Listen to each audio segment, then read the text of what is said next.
Hello everyone, my name is Zenitsu, and I'm back with another Digimon deck profile video. So today I'm going to be taking a look at BT9, and BT9 offers us lots of new and powerful tools to build and iterate on some new and existing decks. And today's deck I'm going to be taking a look at is going to be a Baihumon deck. So Baihumon is kind of an offbeat, off-meta deck, and this is actually a pretty decent anti-meta deck, at least the way that I built it, just because of how Baihumon wants to work, and the types of cards and interactions that the opponent is trying to do, which is just OTK, which means they're generally going to sit on a field of a couple of cards that are usually going to be unsuspended, on top of the fact that they're going to have a field of Tamers, or they could have a field of Tamers, that also will be unsuspended for Baihumon to gain insane value from. So the whole theme of this deck is just making sure the opponent has unsuspended cards, and we have lots of various other cards to be able to take advantage of that as well to help round out the whole strategy on what the deck is trying to do. So this is more of a control style burn deck where Baihumon just does want to burn the opponent's security for the opponent's inability to want to suspend their cards, whether it's through their own use on how they want to use their cards or us forcing them to be unsuspended because of our own cards.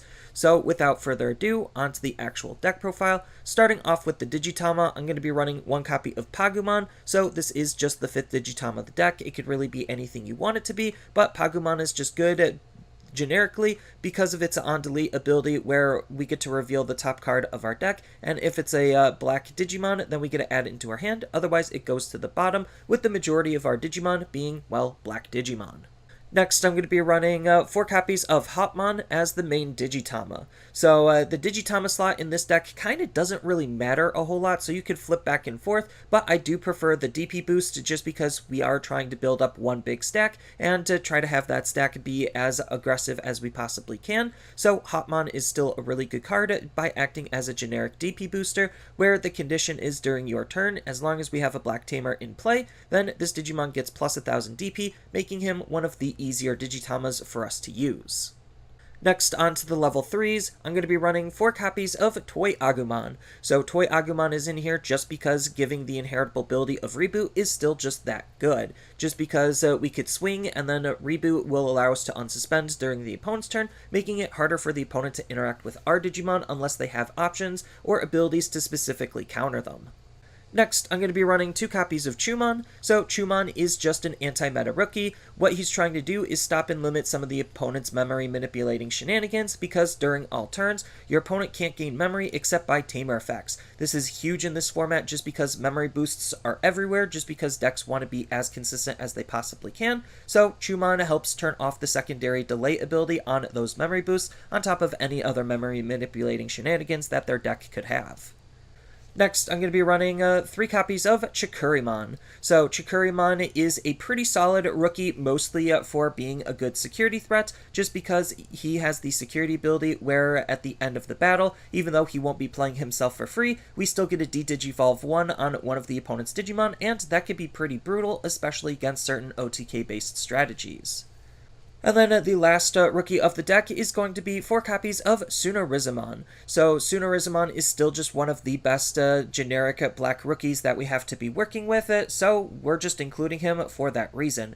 If you don't have him or don't have access to him, you could just use any other rookie you feel like would best synergize or fit with the deck. But what he's doing is he's just adding some extra damage to what the deck is trying to do.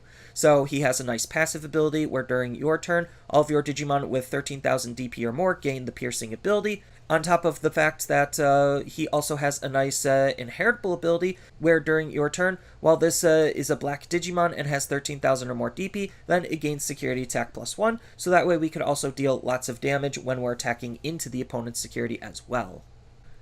Next, on to the champions, I'm going to be running 4 copies of Numemon. So Numemon is just a tempo-efficient card, so that way we could just try to climb our stages and get into our Baihumon as quickly as we possibly can, and that is the whole goal and intention of the deck. And Baihumon is the centerpiece of our deck, so we want to make sure that we could get into him as quickly as we possibly can.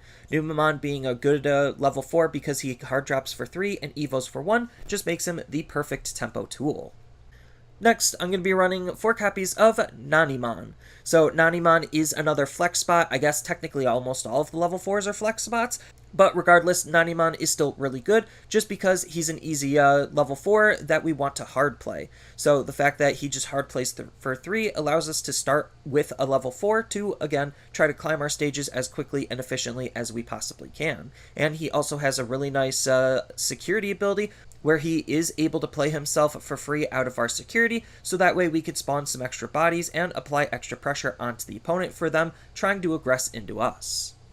And then the last level 4 of the deck is going to be 2 copies of Grumblemon. So Grumblemon is just the hybrid factor for game that we just want to take advantage of because, well, hybrids are still good and we're still going to be playing Tamers to be able to use said hybrid. So when we break all of the opponent's security, he's just the alternate win condition to attack for game with, out of nowhere.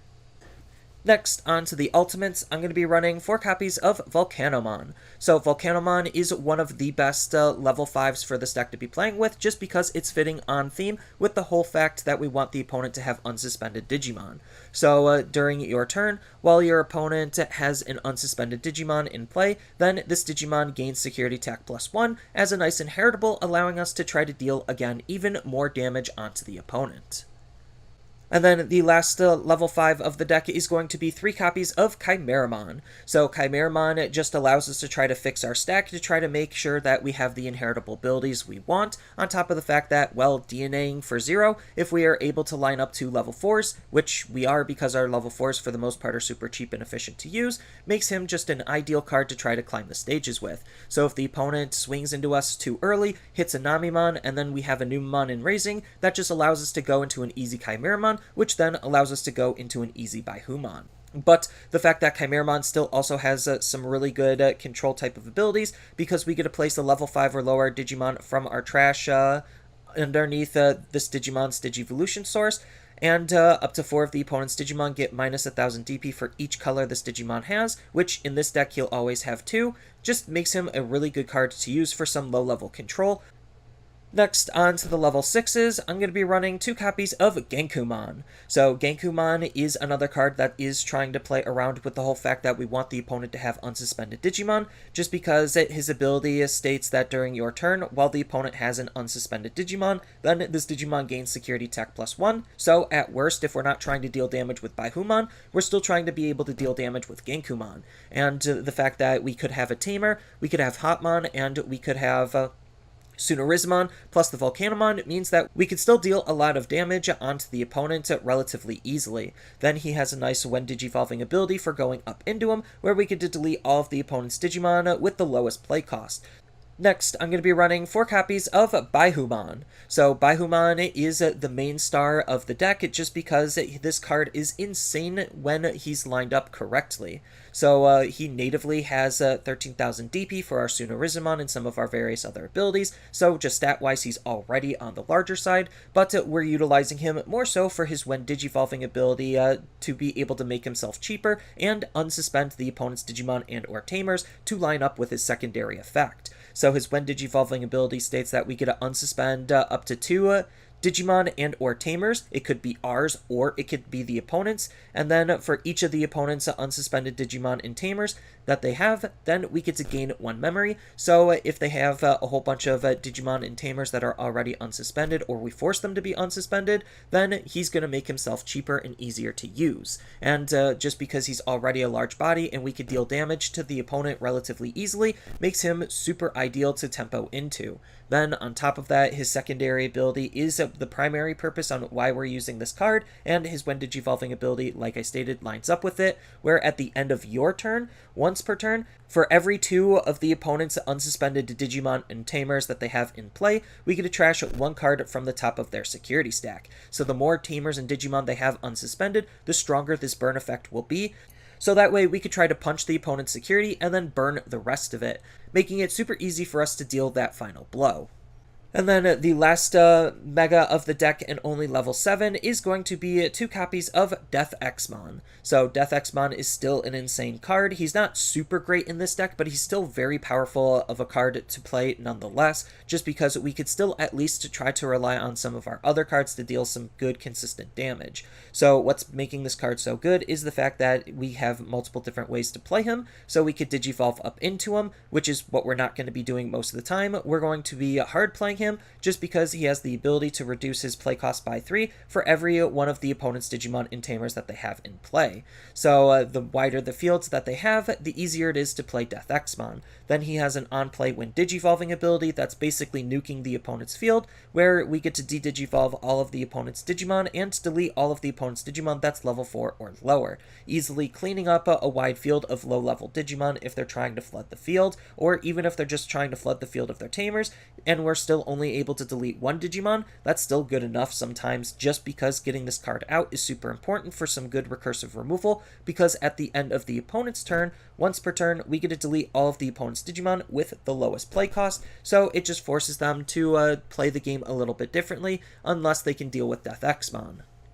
Next, on to the options, I'm going to be running 4 copies of Congo. So Congo is just another anti-meta card to try to stop and limit some of the opponent's actions. So what Congo is trying to do is stop their Digimon with a play cost of 7 or less from actually being able to attack players. They could still attack Digimon, but the fact that we want to try to stop some of their aggression and hold their Digimon in place is the whole key on what we're trying to do. And then on top of that, it has a secondary part to its ability, where then cards can't be added to the opponent's security stack by their card effects, so the opponent can't recover even if they wanted to under the effects of Congo, with its security effect activating its main, so even in security, it's just a really powerful card at shutting off a lot of the opponent's potential tempo and aggression.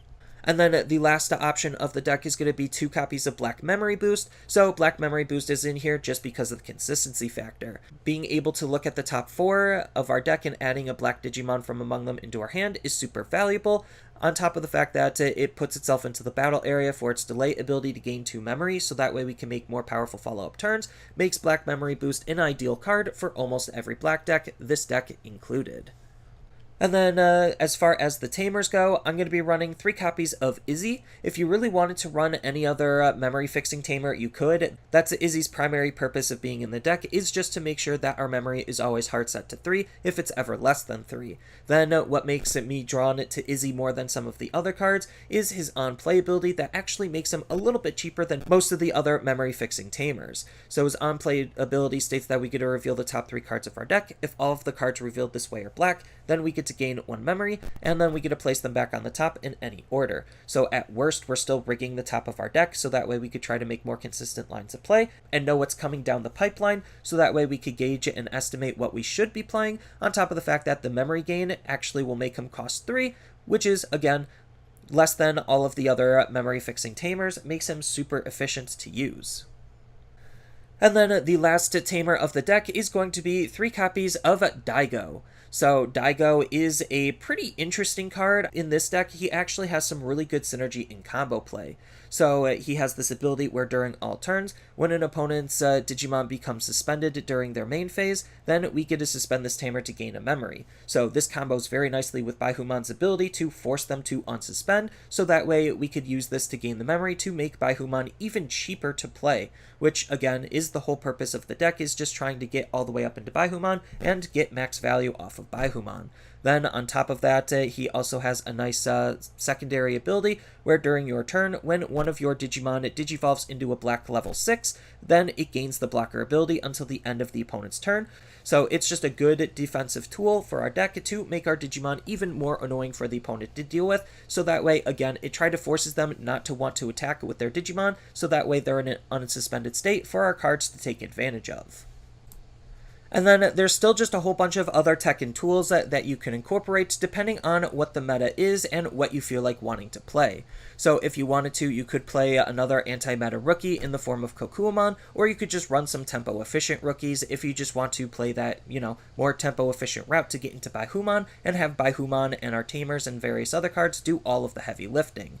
Then we do have a slew of other good level 4s that we could use to increase the overall defensive capabilities of what the deck is trying to do. So Mechanorimon is one of the best blockers that we currently have in that level 4 slot, and similar to Mechanorimon, we also have Shademon as another really good blocker that also is a security Digimon, so it could possibly prevent the opponent's lethal positions when they're trying to bust our security.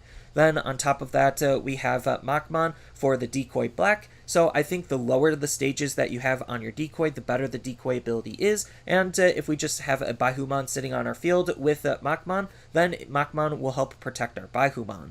Then on top of that, we have Dark Tyrannomon as another really tempo-efficient card that also just so happens to be a blocker. So there's just a lot of good alternative level 4s to really customize it to your liking. Then as far as some other good level 5s go, you could run Gogmamon just for some nice DP boosting in case we try to actually get up into our level 6 and we can make our level 6 a blocker. And with Gogmamon, it just helps us be able to block more possible targets. Then we have Warumanzimon if we're just going for raw tempo, just because the hard play for 5 and Evo for 2 is, again, just tempo efficient, and if all we're trying to do is go into Baihumon, then it's just one of the easiest level 5s to use, even without any abilities.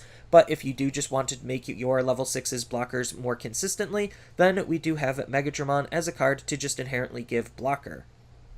And if you want to take the deck into a more black blockers direction, that's just so happening to use Baihumon, then we do have Craniumon to be able to protect our Baihumon in case we're able to give our Baihumon the blocker ability. And if you just want a more aggressive level 6, instead of taking the more defensive approach, then we have Metal Garurumon as a really good card to, again, try to burn the opponent's security, on top of having Reboot natively to be able to attack and be able to unsuspend him with. And again, with Daigo, we could use Daigo to be able to give him blocker, so it's just a good card to use overall. Then if you're looking for alternative level 7s, there's just a whole bunch of other level 7s that you could use depending on, well, what you're trying to do. So I think Omnimon's Wart Defeat is going to be the easiest alternative. It might not be the cheapest alternative. I think the best cheapest alternative is going to be Omnimon's Wart, but the level 7 slot is kind of flexible depending on what you want it to be. Then as far as some other really good options go, we have Breath of the Gods for, again, more extra defense and protection on top of giving Reboot. Then we have Final Zubagon Punch for more offensive plays, and again, blocker and Reboot is really good. Then we have various other removal options that we could think about leaning into, like Ultimate Flare, just to try to control and limit the opponent's big Digimon's actions. And then we have various other tamers that we could run depending on what you feel like playing. I think Izzy and Joe is a really good duo tamer, but if you just want to run some various other tamers to do different things, then by all means do so. But for the most part, this is just my interpretation of a really solid core or shell on being able to try to make a Baihumon playable, and I think he's actually a pretty good card just because burning the opponent's security isn't checking the security, so it's reducing the amount of security threats while allowing us to be both active and passive depending on personal playstyle and alterations that you might want to make to the deck. So I think this is going to be a really fun anti-meta deck. I don't think this is going to be Hyper Tier 1 meta competitive, but it's still just a really interesting deck to be playing around with it just to try to make it certain cards that weren't necessarily thought of as usable, well, usable.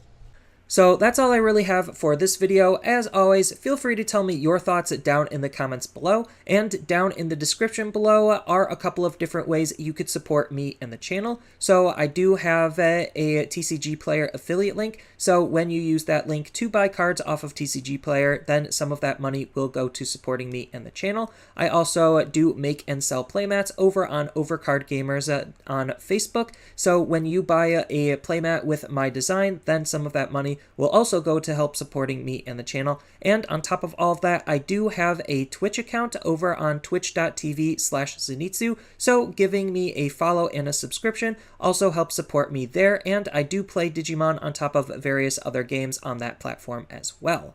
So thank you everyone for watching, and as always, don't forget to like, share, and subscribe for more content, and I'll see you in the next video.